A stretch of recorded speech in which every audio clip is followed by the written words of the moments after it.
ಒಕ್ಕೂಟ ವತಿಯಿಂದ ಇಂದು ಕರೆದಿರುವಂಥ ಪತ್ರಿಕಾಗೋಷ್ಠಿಗೆ ಆಗಮಿಸಿರುವಂಥ ಎಲ್ಲ ಪತ್ರಿಕಾ ಮಾಧ್ಯಮ ಮಿತ್ರರಿಗೆ ಮತ್ತೊಮ್ಮೆ ಸ್ವಾಗತವನ್ನು ಕೋರಿ, ಈಗಾಗಲೇ ನಮ್ಮ ಜೊತೆಯಲ್ಲಿ ಎಲ್ಲ ಕನ್ನಡಪರ ಸಂಘಟನೆಯ ಹೋರಾಟಗಾರರು ಇವತ್ತು ತಮ್ಮ ಮುಂದೆ ಪತ್ರಿಕಾಗೋಷ್ಠಿ ಮಾಡೋಕ್ಕೆ ಬಂದಿದ್ದೇವೆ.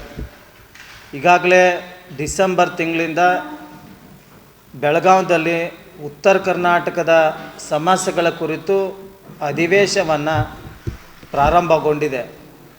ಆದರೂ ಕೂಡ ಇಲ್ಲಿವರೆಗೆ ಉತ್ತರ ಕರ್ನಾಟಕದ ಸಮಸ್ಯೆಗಳಾಗಿರ್ಬೋದು, ಕಲ್ಯಾಣ ಕರ್ನಾಟಕದ ಸಮಸ್ಯೆಗಳಾಗಿರ್ಬೋದು, ಈ ಭಾಗದ 13 ಜಿಲ್ಲೆಗಳ ಶಾಸಕರುಗಳು, ಇವತ್ತು ಸಚಿವರುಗಳು, ಇವತ್ತು ವಿಧಾನ ಪರಿಷತ್ ಸದಸ್ಯರುಗಳು ಎಲ್ಲೂ ಕೂಡ ಈ ಭಾಗದ ಅಭಿವೃದ್ಧಿ ಬಗ್ಗೆ, ಈ ಉತ್ತರ ಕರ್ನಾಟಕ ಜ್ವಲಂತ ಸಮಸ್ಯೆಗಳ ಬಗ್ಗೆ ಒಬ್ಬರೂ ಕೂಡ ಶಾಸಕರು ಮಾತಾಡದೇ ಇರುವುದು ಭಾಳ ನೋವಿನ ವಿಷಯ.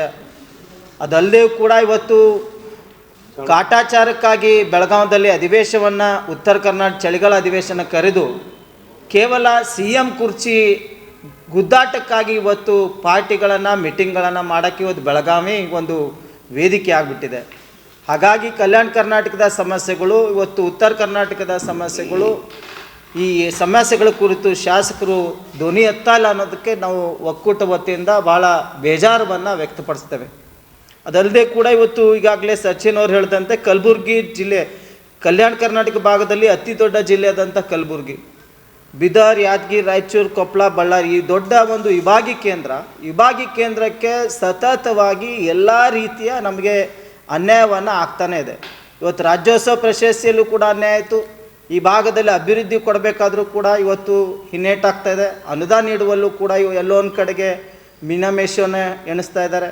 ಹಾಗಾಗಿ ಇವತ್ತು ಕಲಬುರಗಿಯಲ್ಲಿ ಬಹುದೊಡ್ಡ ಒಂದು ವಿಮಾನ ನಿಲ್ದಾಣವನ್ನು ಕಲಬುರಗಿಯಲ್ಲಿ ಈಗಾಗಲೇ ಪ್ರಾರಂಭಗೊಂಡಿತ್ತು. ಅದ ನಂತರವಾಗಿ ಈ ಭಾಗಕ್ಕೆ ಜನರಿಗೆ ತುಂಬ ಅನುಕೂಲ ಕೂಡ ಆಗಿತ್ತು. ಯಾಕಂದರೆ ಸುಮಾರು ಜನರು ಇವತ್ತು ಒಂದು ಗಂಟೆಯಲ್ಲಿ ಬೆಂಗಳೂರಿಗೆ ಹೋಗಿ ಕೆಲಸಗಳನ್ನು ಮುಗಿಸ್ಕೊಂಡು ವಾಪಸ್ ಬರೋಕೆ ಅಧಿಕಾರಿಗಳಿಗಾಗಿರ್ಬೋದು, ಇವತ್ತು ರಾಜಕಾರಣಿಗಳಿಗಾಗಿರ್ಬೋದು, ಉದ್ಯಮಿಗಳಿಗಾಗಿರ್ಬೋದು, ಇದು ಎಲ್ಲದೂ ಕೂಡ ಇವತ್ತು ಈ ಒಂದು ವಿಮಾನ ನಿಲ್ದಾಣ ಪ್ರಾರಂಭ ಆಗಿದೆ. ಈ 1 ವರ್ಷ ಆಗಿರ್ಬೋದು, 2 ವರ್ಷ ಆಗಿರ್ಬೋದು, ಈ ಭಾಗದಲ್ಲಿ ಉದ್ಯೋಗ ಸೃಷ್ಟಿ ಆಗ್ತದೆ, ಉದ್ಯಮಿಗಳು ಬರ್ತಾರೆ, ಇಲ್ಲಿ ಫ್ಯಾಕ್ಟ್ರಿಗಳನ್ನು ಹಾಕ್ತವೆ ಅಂತೇಳಿ ಕನಸು ಕಟ್ಕೊಂಡಿದ್ದಾರೆ ಜನರು.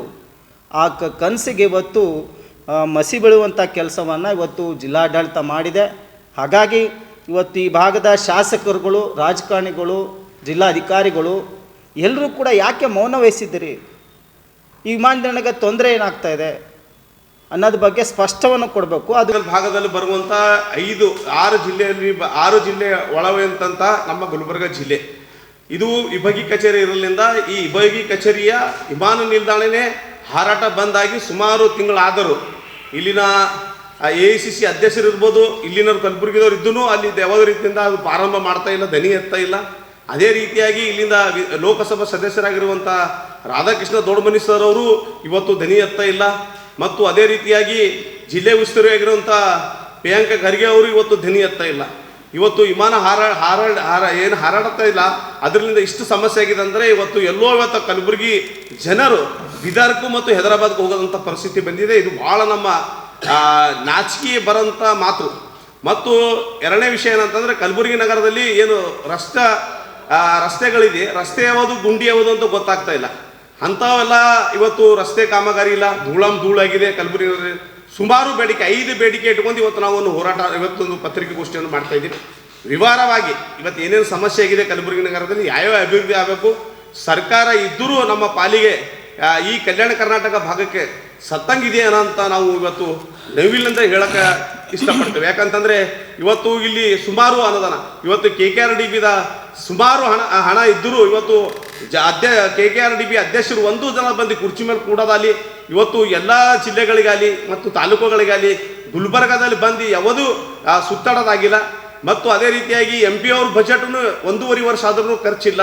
ಜಿಲ್ಲೆ ಉಸ್ತುವಾರಿ ಬರ್ತಾರೆ, ಮೀಟಿಂಗ್ ಮಾಡ್ತಾರೆ, ಹೋಗ್ತಾರೆ, ಅವ್ರು ಯಾವುದೂ ಇರ್ತದೆ ಅಭಿವೃದ್ಧಿ ಕಡೆಗೆ ಅವ್ರದ್ದು ಗಮನನೇ ಇಲ್ಲ. ಅದಕ್ಕೆ ಇವತ್ತು ನಾವು ಮಂಜುನಾಥ್ ನಾಲ್ವರವರು ನಾವೆಲ್ಲರೂ ಕೂಡಿ ಇವತ್ತು ಸುದ್ದಿಗೋಷ್ಠಿ ಮಾಡ್ತಾ ಇದ್ದೇವೆ. ವಿವರವಾಗಿ ನಮ್ಮ ಮಂಜುನಾಥ್ ನಾಲ್ವರವರು 5 ಬೇಡಿಕೆ ನಾವು ಇಲ್ಲಿ ಆಲಿಕ್ಕಂತ ನಮಗೆ ಸ್ಪಂದಿಸ್ಲಿಕ್ಕೆ ಅಂದರೆ ಮುಂದೆ ನಾವು ಏನು ಮಾಡಬೇಕು ಅನ್ನೋದಂಥದ್ದು ನಮ್ಮ ವಿಭಾಗೀಯ ಅಧ್ಯಕ್ಷರು ಮುಂದಿನ ಸುದ್ದಿಯನ್ನು ಹೇಳ್ತಾರೆ.